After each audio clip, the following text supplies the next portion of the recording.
Hello, and welcome to SecureTalk, a podcast where we explore the critical world of information security innovation and compliance. I'm your host, Justin Beals, founder and CEO of Sprickerhoff. Together with our expert guests, we'll provide you tools and tips to help your business thrive in the rapidly evolving cybersecurity environment. Hi, everyone, and welcome to SecureTalk. This is your host, Justin Beals. I've been involved in entrepreneurship and building companies since 1996 when I wanted to start a record label for house music. That company didn't get off the ground. But I've found the work of building a product, especially a technology product, developing a team around it to both invent and support it, and bringing that into the marketplace to be one of the most intriguing efforts of my career. And I haven't done it once. I've done it many times. It's been so interesting. Part of the reason it's interesting is that it's very hard. It's easy to fail. And even if you're a deep expert, it can be easy to fail and wind up starting the next one. Also, though, I've been working lately in cybersecurity with Sprickerhoff. I need to learn a lot about security broadly and how our company solves problems. And it is a very unique space. And there's a lot of nuance to building a great product in the market that grows really well. And today, we really have the opportunity to talk up to a luminary in both building new companies in entrepreneurship and security product solutions. Someone that has become a friend of mine as I've had a chance to chat with him and learn from him over the past couple of years, and someone that I think has a lot to tell us about building cybersecurity companies. So today we're going to get to meet with Eldon Sprickerhoff. Eldon is a renowned entrepreneur, advisor, mentor, investor, and a board member who has worked at the intersection of information security, computer science, machine learning, software as a service, and finance. Eldon is really best known for co-founding eSintire, a leading global managed detection and response cybersecurity services provider. And if I might break in here a little bit, Elden has been innovative in the marketplace on developing solutions for advanced threat protection, really building the next generation of products. Eldon holds a Bachelor of Mathematics with a major in computer science and a minor in economics from the University of Waterloo. In 2019, he received the J.W. Graham Medal in Computing and Innovation for his pioneering contributions to cybersecurity. In 2024, he was included into the Waterloo Regional Entrepreneur Hall of Fame, and currently he serves as a strategic advisor at Caledon Adventures and is the author of a great book, Committed: Startup Survival Tips and Uncommon Sense for First-Time Tech Founders. One of the best founder books, business books, entrepreneur books that I've read recently. Please join me in welcoming Eldon to the podcast today. Eldon, welcome to SecureTalk. Thanks for joining us today. Nice to be here, Justin. All right. Eldon, you graduated from college in 1991 with a computer science degree from Waterloo University. And we're always a little curious about the environment in which we get involved in our careers, especially for our early in career listeners. Tell me, what were your concerns, assumptions, and desires as you left academia into the professional world? So, 91, that's a long time ago. And, yes. I vividly remember, a lot of excitement and fear. And I think, part of the big thing that, back then there was this sort of global macro issues. So I had a degree in computer science and economics. So, acutely aware of the global macro issues, right? North America was going through a recession, incredibly high interest rates, 16, 18%. It was, there's no guarantee that someone, a tech grad was going to get a job. Even now, I know, a couple of people in my graduating class that didn't manage to get jobs in their field. And that ultimately prevented them from getting sort of full-time tech employment. even after the recession ended a few years later, because, at that time there were a few more years of new grads that got caught up. But so, very, in some ways sort of reminiscent of what's going on right now. I was very lucky. University of Waterloo had a co-op program, and I'd gone through that with a company called Royal Bank of Canada. And so I ended up with a job offer from the RBC with their trading systems group. And it was a really plum job in a group that was, very dynamic and ahead of their time. The first sort of Sun OS, Sun Systems, Sun Spark systems, internet connection, the first Cisco equipment that went into the bank back then. So a very turbulent time in tech and also in the economy. Yeah. I graduated college in 95, so it was a little bit later, but also tech was emerging as an industry. I think for me, the opportunity with tech was in telecommunications. But I do remember my first work at British Telecom. We had 3 Sun Microsystems computers, 3 Spark computers, and 1 little Windows NT machine for email. It was so powerful. It was really fun. Yeah. Yeah, I think it was all like token ring, like back. That was the bank standard back then. Like 16 meg token ring. I think just it was like 91 is sort of when the World Wide Web sort of broke on the scene at the beginning, and so very, very interesting, turbulent times. Very, again, if you can use a very similar analogy with AI and the economic meltdown and the turbulence that's right now. Yeah. I have a little mantra for my team that in chaos, which I think is what we're experiencing a little bit right now, there is opportunity. It's actually when things are kind of defined and the powers that be are mapping the course for everyone, that it's very hard to get a new innovation, or I think a practice you and I have enjoyed, entrepreneurship, a new business off the ground. Yeah. But when things are falling apart, in some ways, there's some opportunity to build something. You're joining us today because I had a chance to read through a book you've been working on, Committed, about your journey in entrepreneurship, which started pretty early, I think, after your initial work for RBC. Is that right? When you first started thinking about founding a company?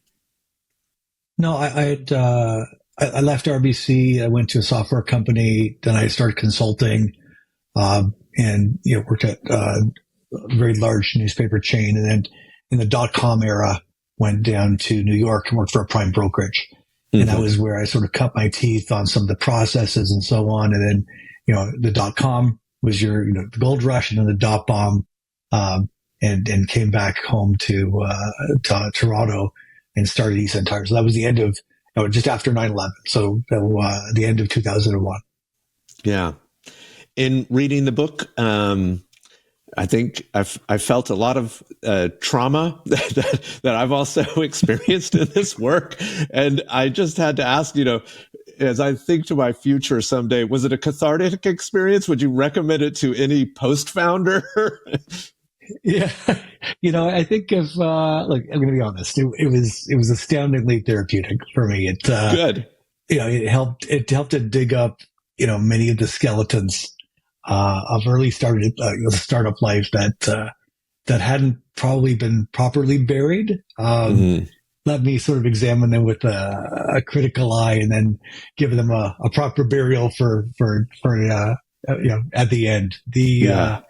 As the stresses that are put on a founder, interpersonal struggles, cash flow, everything. It's a long list, and I feel it's important. It was very important for me to share the realities of startup life with others who are also in the early stages of their startups, and this is just how it is. It's not all the sort of influencer porn with supercars and private planes. and yachts. Yeah. Yeah. That is the afterglow of the right timing. Maybe. Yeah. Now, I have to say I'm very grateful for the book and the pragmatic approach you took to it. It is, of all the business books that I've ever read, Eldon, which isn't that many, but I've read some, it's the only one I've ever recommended to a friend. So. Well, thank you. It's been really interesting. A few people have read it, and there's one person in particular at eSentire who runs the labs part, and it's incredibly intelligent person who reads everything, and he said to me, he enjoyed the book. I said, well, look, I'm more comfortable with criticism to praise. Yeah. He says, well, I'm not in the target of the market. I said, well, so understood, right? He said, but I have thought about in the past starting a company. And your book helped to convince me that I made the right decision in not doing so. Because I have a lot, I have empathy for people starting businesses. It's so much more stressful than you would expect. And so that was very telling to me that, it hit home. Yeah. And so I thank you for referring it to other people. The part of it is so William Gibson, says you never know, the street finds its own use for tools. So I never, I don't know who it's going to affect. The other thing that he said, that first personally, he's glad he thinks it reassured him that he made the right decision. And then he said, everyone who's in product should read this book. And that was again, the street will find its own use for these tools. So so first of all, Justin, thank you for taking the time to read it, right? Time is that commodity we can't make more of. And for referring it to a friend. Like I said, I'm grateful for that. Yeah. It certainly enriched my life. My family, my growing up environment was very conservative. I actually didn't have TV, but I did have a library card, and I consumed a lot of reading material. And so, not all books are equal, I've learned. And so, no. And I know from a previous conversation, we had a very similar, life arc, especially in the early years. And, I've always found solace in books, and, I still devour them. So I'm honored that you took the time and that you found it valuable enough. And, at least I hope it helped sort of, even, we're quite far out of the sort of startup mode right now. But that it helped you with sort of, looking at some of the aspects of your life. Yeah. It's a constant practice. You're never, you're balancing so much that reminding what matters, being reminded of what matters just helps, even if you're 10, 15 years into a journey. As a matter of fact, one of the things that really hit home for me is a story you talk about in the opening chapters of the book, where you describe one of your early mentors, very different than the what social media tries to teach us about how this works. This mentor ran a cleaning service. Can you describe a little bit about why that was useful? It was pretty far from tech and really far from cybersecurity, but he was, I'd be working late, crazy hours, and he'd be in there cleaning other offices. And I got to know him because he was very dedicated, had pride in the job that he did. And, over the years, again, we're both working late. So we take, 10 minutes or so and just talk about things. And, he had, he started with the same kind of rose-colored glasses that all startups begin with, right? That, you're going to, his focus was, there's this big office building, and, right out the gate, they're all going to be clients. Then reality hit in, and what it took to make sales and hire people and fire people and balance these things. And so, I had a lot of, he had a lot of experience, right? Years more than I had. But the nuts and bolts of a lot of businesses is pretty much the same. So, all those back end components that you don't like to think about, you prefer to ignore when you're starting your business. So, taxes, insurance, how do you schedule work, hiring, firing employees, like how do you get the right balance of employees to do the work? You have an idea of what the quality of work should be, and you can't do it all yourself. So what is the method by which you confirm that the quality of work that's being done by everyone that works for you across these different locations is up to snuff? And like he had a lot of experience on what works, and so I would ping him, like I said in the book, I would ping him with different questions as we went through. Like he had more employees than we did, and at the beginning, and then we surpassed him, and so it's sort of the table flipped. But I said, if you have to look around to see who are your sort of unlikely mentors or who has expertise and experience, I think you're kind of a fool if you don't take advantage of the expertise of those that are around you that are willing to share. Yeah. And while certainly our work in tech, I think about it more as like the where we craft things, where we build these products, but the way they go to market and the way humans behave doesn't necessarily change because we're a tech-based company. No, it's a vector, right? It's just a vector for, is there pain? Can you solve the pain? Does someone trust you enough to solve this pain that they'll pay you to do so? Whatever that is, whether, is it and that's very basic distilled, right? Go to market methodology. Mm-hmm. You are pretty vociferous in the beginning stages of the book about how much pain this is going to be, how to prepare yourself, for that particular pain. And what came to mind as I read this is, as a matter of fact, you state, running a startup is the hardest thing I've ever done. So you led eSentire for 23 years as a founder, quite a period of time. That's I think most people that get into, especially a tech-based venture capital-backed startup, are like, in 5 years, I'm going to be IPOing and we'll be sitting back and counting the dollars, right? Yeah. What intrinsically motivated you, especially through the times that you were like, this is going to fail? I'm riding the roller coaster down. Yeah. I think the first thing to say is that I'd say this in the book, right? I'd taken a HELOC, home equity line of credit out. Mm-hmm. And, I said, if it failed, we would have lost the house, lost our home, right? And then a little bit later on, when things get really difficult, and, for different reasons. And, one of the big things that kept me going was the first dozen customers, who'd believed in me, right? They'd, in that early stages, you've got people that have staked their own reputation and their careers on you as a startup. So they've done that for me.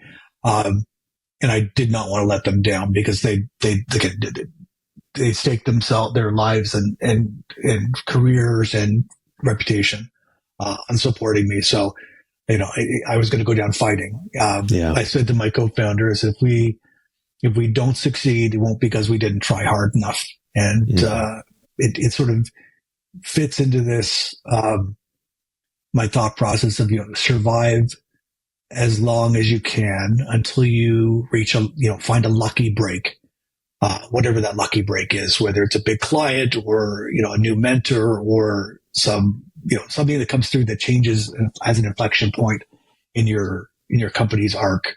And then you survive again till the next lucky thing, right? And we've had so many lucky breaks during those 2+ decades.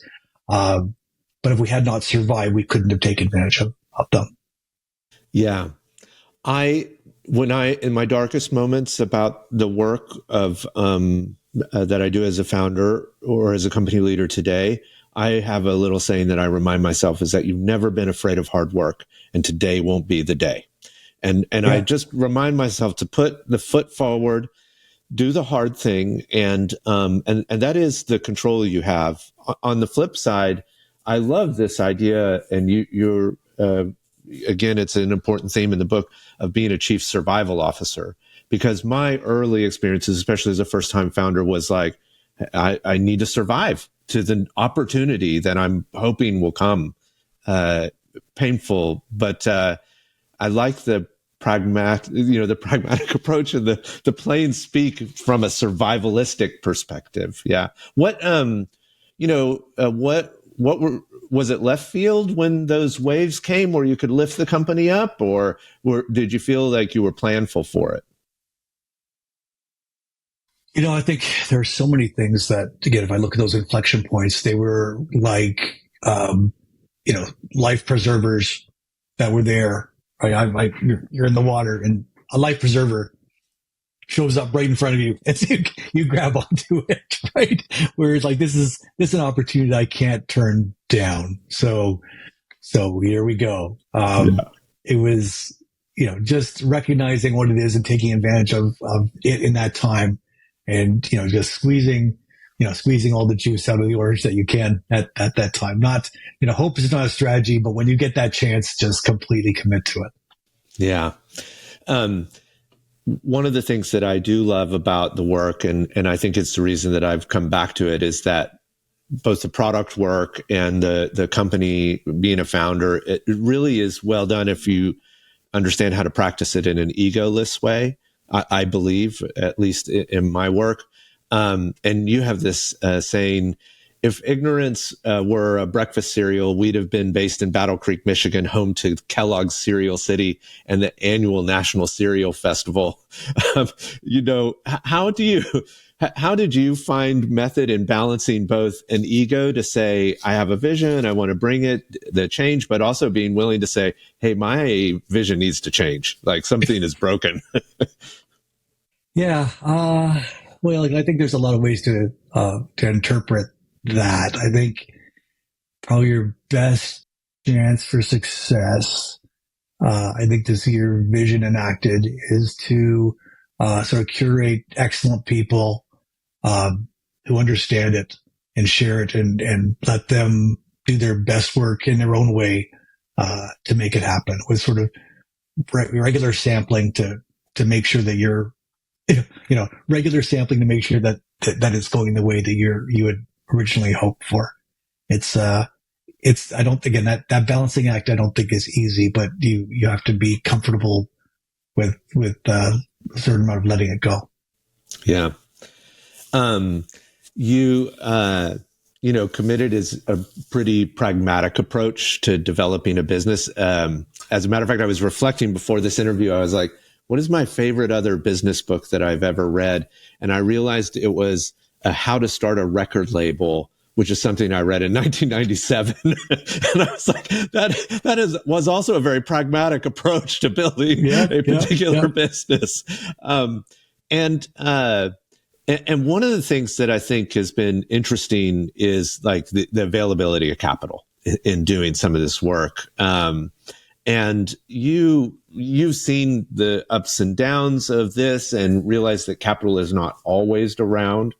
You state, do not assume that funding solves all issues. Keep to your own knitting, embrace the suck, and get out there and grow your business. And I think this was an area of selling, of being a salesperson for your organization, that you, in making the transition from a technical founder into leading the company, was a struggle. It was an area of learning. Is that right? Oh yeah, absolutely. I'm such a big believer in founder-led sales. And I think one of the things that I've come to appreciate is that, especially if you're, introverted or like super tech focused, you've really got to get your story down pat. And part of that is selling your story. And I think if you can't, first of all, there's a big distrust, I think, generally from tech people. And this is my own sort of weakness here, thinking that selling is, used car salesman, sort of greasy, underhanded piece. But, if you can't sell your story, you can't talk to potential employees. You've got to keep on selling the vision to existing employees. You've got to talk to potential clients, and ongoing clients, and then, potential investors, and then your current investors. The process is the same. The lens is slightly different. But if you can't, at the core of it, sell the vision, the deliverable, the outcome, you're not going to succeed. And so I keep hammering on this, especially in the last few months, as I've been reflecting on what's been coming out of the book and how people have responded to it. That sort of thing, that the founder-led sales isn't just to your potential clients. It's a nonstop. It's got to become core to what you are good at.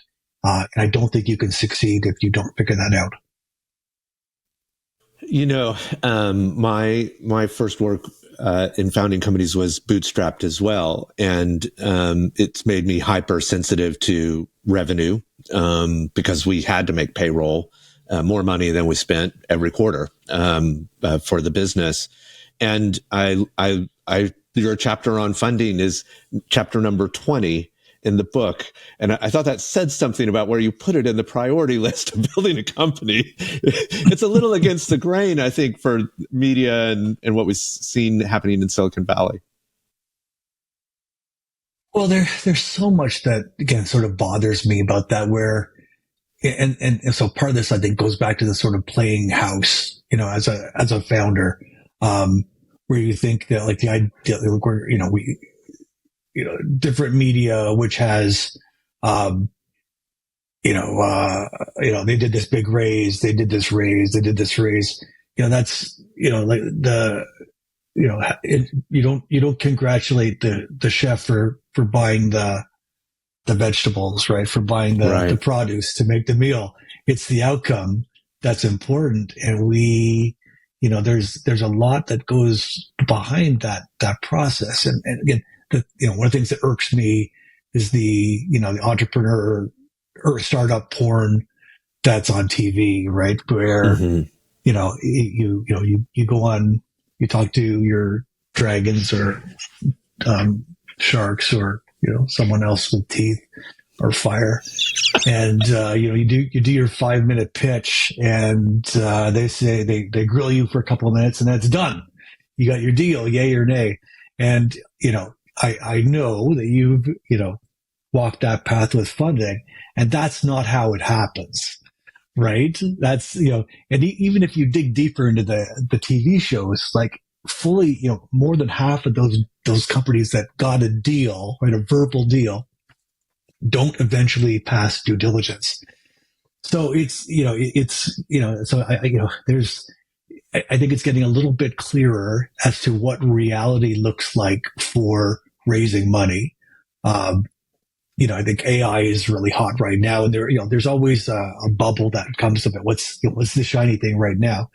But, one of the things I keep saying is, look, I guess part of it is what is the outcome? Like, what is the outcome that you would like to see in 5, 10, 15 years?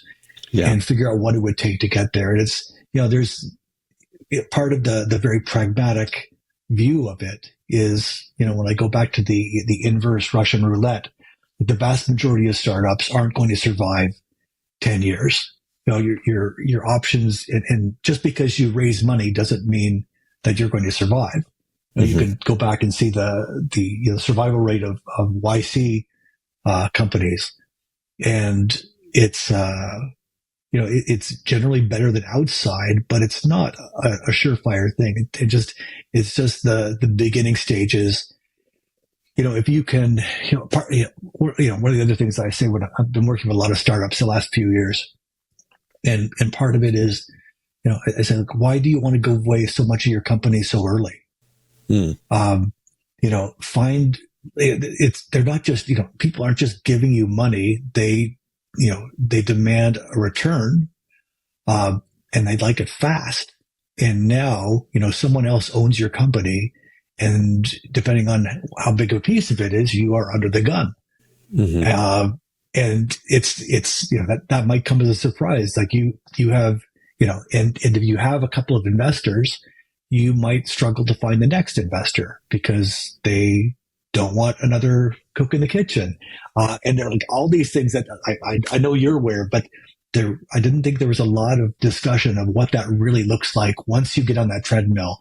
The idea is you need to make money and quickly. And you'll be held to that as reality.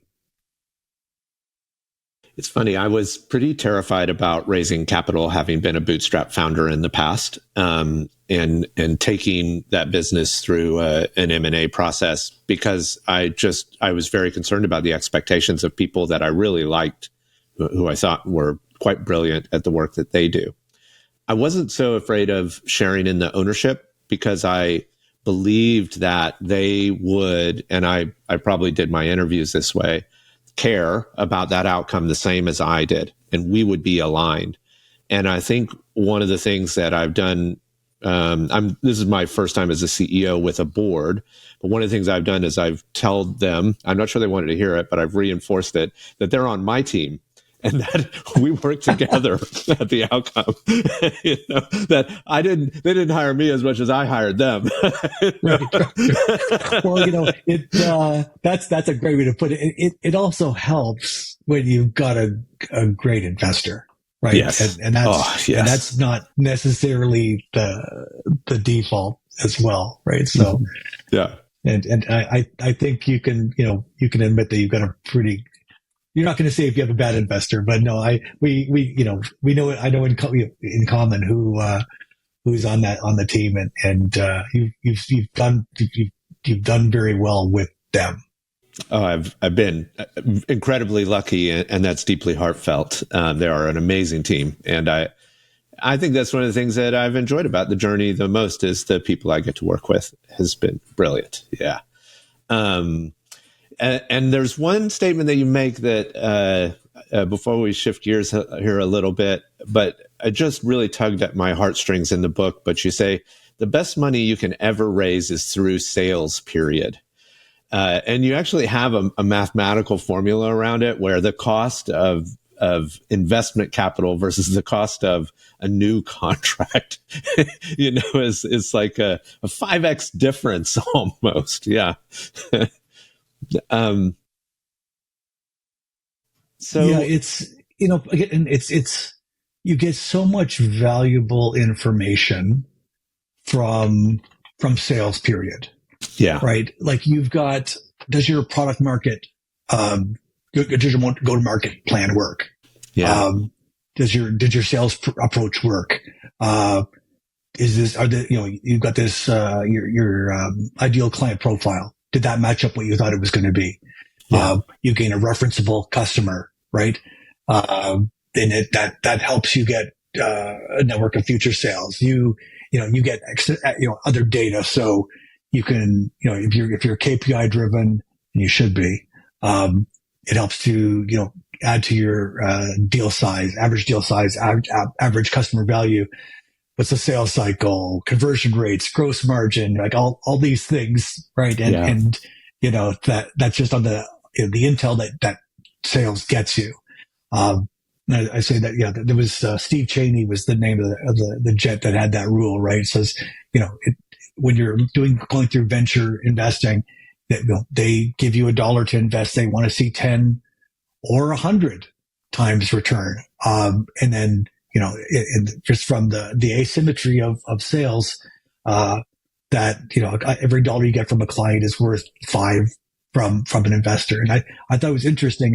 It makes sense. I don't think I have a lot of empirical data on the last half, but I do know that just how early stage investing they'd like to have one or two out of the 10 investor portfolio companies to have 100 times return on that initial investment. Yeah. And I think, as a founder, like you've got a singular superpower, and that's that founder authenticity that I'm sure you've seen. And, if you're going up in competitive situations, the founder has authenticity that no other salesperson has in any competitor, competitive place, because you're all in and you're committed to it. You're all there, and you can use that power, and you should use that power in that sales motion. Yeah. I join 7 to 10 sales calls a week myself. Yeah. And I love it. Actually, it is really connecting with the customer. I'm passionate about our vision and product. I think we built a great one. I get to represent that. Sometimes I feel like I'm stealing the stage a little. Well, as long as you're not part of the deal prevention team, right? That's right. That's one of the fears that salespeople have when you bring the founder into the call. Yeah. Committed is deeply a book about what you learned as being a first-time founder and how to prep first-time founders. But of course, on SecureTalk here, we talk a lot about security broadly as a topic, and you are a deep expert in cybersecurity. And I wondered if you'd take a minute with me and dive through some of the cybersecurity space that we're dealing with. My first question, Eldon, was about the early days of eSentire and cybersecurity. I read that you started out developing eSintire as a managed security services provider, generating revenue through vulnerability scans. And one of the things you highlight is that there were a lot of competitors and the activity seemed like a commodity. How did you differentiate, your eSintire out of that? I mean, today we have a ton of pen testing firms and vulnerability scanning firms around still. Right. I like to sort of redefine components, especially things that are known as low hanging fruit. So like that sort of vulnerability scanning place was kind of low hanging fruit. But when you can if you can structure in ways that differentiate yourself, and then provide exceptional outcomes, it can help to stand out from the competition. So, one of the frameworks I talk about in the book is the VICO piece, right? So that's visibility, insight, control, and outcome. So, if you can, visibility is what raw data you could gather across all possible vectors. Insight is, what actual valuable information can you use when you're plucking from that raw data. Control is what kind of, defense mechanism, interrupt the attack that you can affect given this offering. And then outcomes. What is the outcome that the client actually absolutely needs? And can you, how well do you deliver that? So that's, when you use that framework, it helps to stand out from, say, sort of features versus, like fully fledged products or offerings as well. So like, there's a lot that can be, that can answer, that can be better categorized if you use that framework as an example. That's one thing that we did. That whole plan to sort of switch, from just vulnerability scanning and penetration testing into sort of an ongoing managed service. It was intentional, right? We'd started off as doing scanning, and that, like, at the time it was just external scanning. From the internet, uncredentialed external scanning. We put a network sensor in there to capture and analyze traffic. And, even though that was a consulting engagement, we had the intention and belief that we would do everything we could to make sure the client would be so enamored by that solution that they would demand that it be left behind. And that turned it into what ended up being the MDR offering that exists today. Yeah. Were you aware of this move to real-time vulnerability scans? I mean, I think that's something that stood out to me, where these were more time-boxed type of, in a moment testing to a on-demand testing situation. Yeah. And, part of it, again, that was one of those inflection points where, the client was, didn't have to wait for 2 weeks to get a report. They had an instantaneous result that there's something bad going on here right now. Go fix it.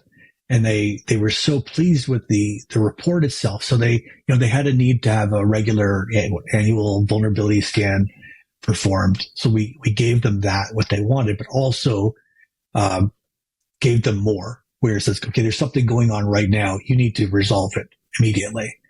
And that was so much more than what they expected. And there was nobody else that was doing that at the time. And so, after we gave the report, the presentation, they were very happy with that. And they were doing their remediation. They were like, can I keep this box in here? And I would, yes, of course you, in the early days, right? Anything that's going to drive revenue. Yes, of course you can.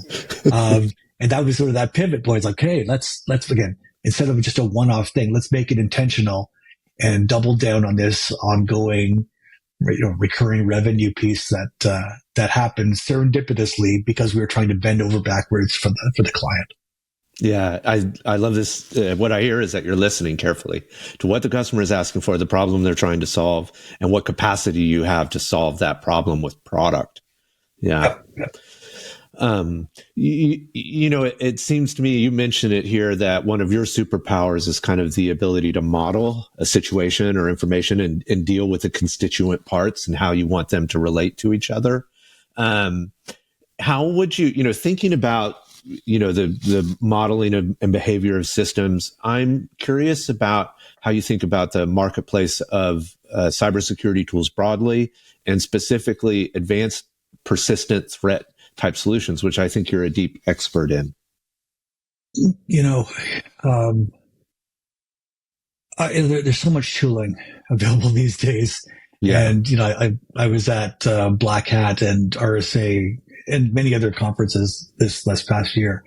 There's just this, it's all the marketeering, everything's built on AI. And, I think it's all the same, right? All the messaging is the same. So, there's a lot of tooling that has come out that feels more like a feature than sort of a fully functioning application or platform. And so, in that kind of situation, I go back to the VICO framework, right? To see, okay, how does this specific tooling fit into a broader defense stance, right? Visibility, insight, control, and outcome. What actually ticks those boxes, and how does it tick those boxes? So I think that's the framework that I'm using to cut to the core of efficacy and efficiency. Mm-hmm. Yeah, absolutely. And I'm a little curious about this. We've built a lot of software since we started plugging computers into each other.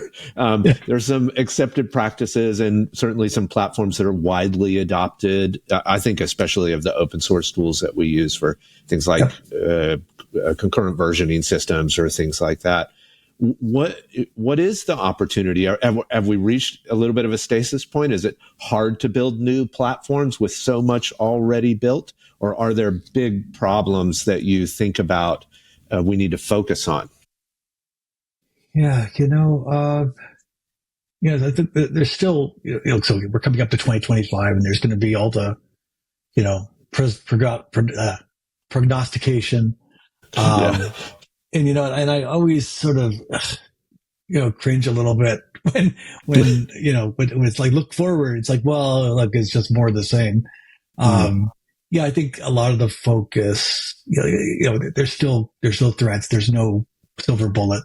I think if we're going to look at sort of a focus things like sort of deep fakes, the challenge of non-repudiation, hardware componentry trust, right? These are difficult core problems that probably aren't being handled as much as we should.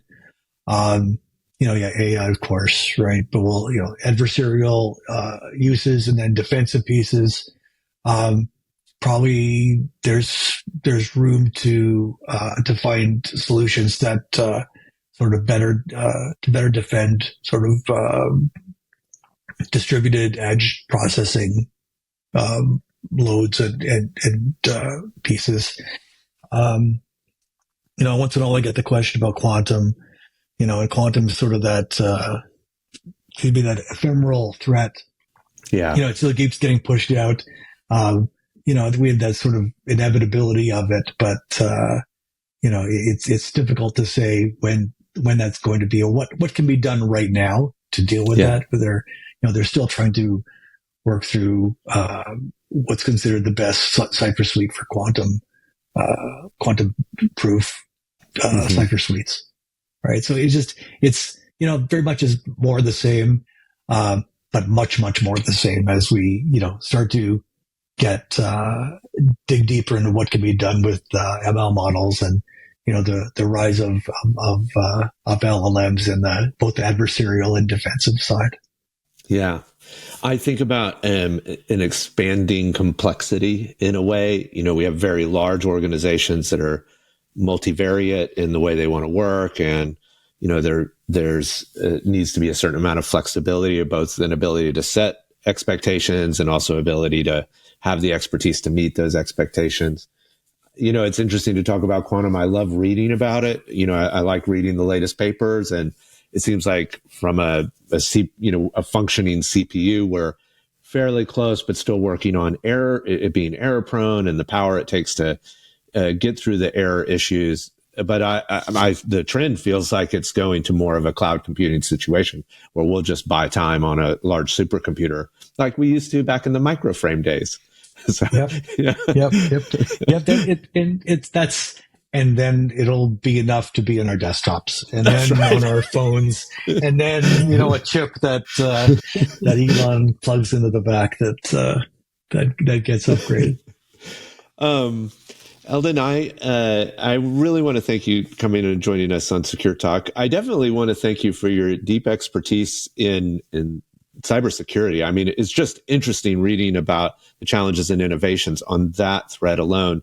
But I'm especially grateful for Committed.